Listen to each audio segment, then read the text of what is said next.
theoretical overview how we need to integrate the Apache server with the SSL. So the first demo is how to digitally sign a document. So like you all know how we are going to digitally sign a document. Like we have a document. So this document will be sent to a hash algorithm. The hash algorithm will produce a message digest. So this message digest will be encrypted with the private key of the like whoever is signing it. So once the message digest is signed with the private key, what we get is a digital signature. So this digital signature will be appended to the original document. So the original text along with the digital signature, we call it as a digitally signed document. So when I say digitally signed document, it contains this text, original text plus digital signature. So the advantage of digital signature is that like we can prove that the document is not being modified, is not tampered, and the particular digital document is signed by a particular person. Suppose we want to verify whether this digital signature is valid or not. So like first we will be computing the hash of the original text. So like original text. So what you get is a message digest. So for the original text, so once we have a digitally signed document, if we want to verify whether the digital document is valid or not, the first step is to do compute the hash of the original message. So the original message is nothing but this, the complete text till this point, complete text till this point. So this will be passed to the hash algorithm. So the whenever you pass the text to a hash algorithm, it will produce a uh, unique output which is of a fixed length. So the hash algorithm always will give you the fixed output. So that we will be calling it as a message digest. So this message digest is the hash of the text, hash of the text. So now what we do is the second step is like we have a digital signature here. So this digital signature is decrypted using the public key. So since the public key is known to everyone, using the public key, this digital signature will be decrypted. So once we decrypt this digital signature, you get a message digest. So now you compare both the message digest. If both the message digest are same, it means that the document is valid. It is not tampered and the particular document has been signed by a particular person. So this is how digital signing will be done. So now we'll see the demo part, how we are going to digitally sign a document. Like in the earlier class, I think PKI is covered, public key infrastructure. So when we have a PKI infrastructure, like we have a root CA. So on the left side of the screen is what PKI, public key infrastructure.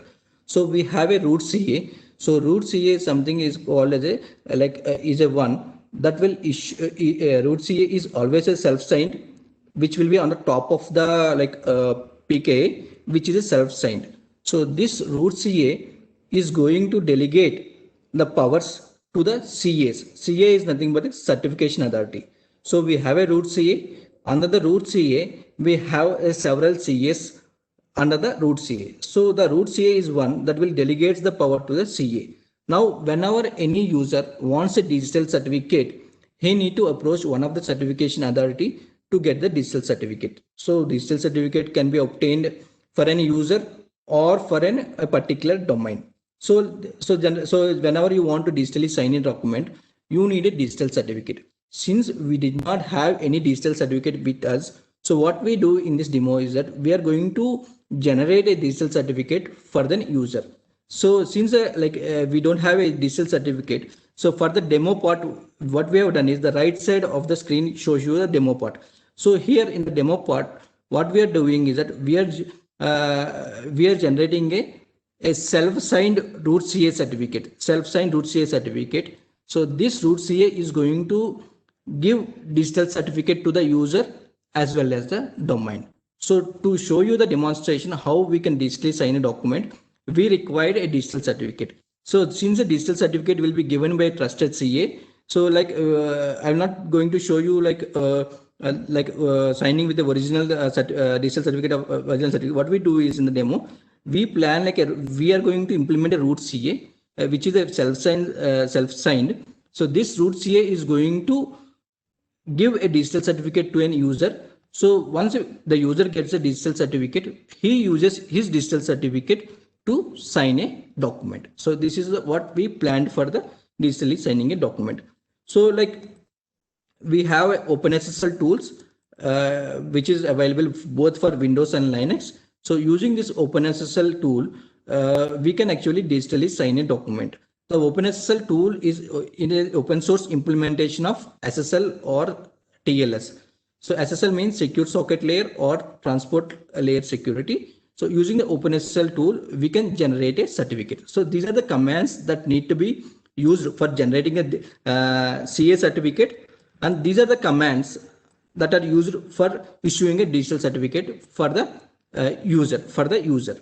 Okay, so first what we do is we generate a digital certificate for the root CA, that is self-signed CA, and followed by generating a digital certificate for an independent user. Okay, for an independence. Once the digital certificate of the user is generated, so we convert the digital certificate of the user and the user certificate and the private key into a PKCS12 format. The PKCS12 format contains digital certificate along with the private key. So the first step is to create a self-signed certificate of the CA, followed by the user certificate creation. Once we create the user certificate, we try to convert the user certificate into PKCS12 format, which contains digital certificate along with the private user. Okay, so these are the steps that need to be followed. So I'll quickly execute these commands.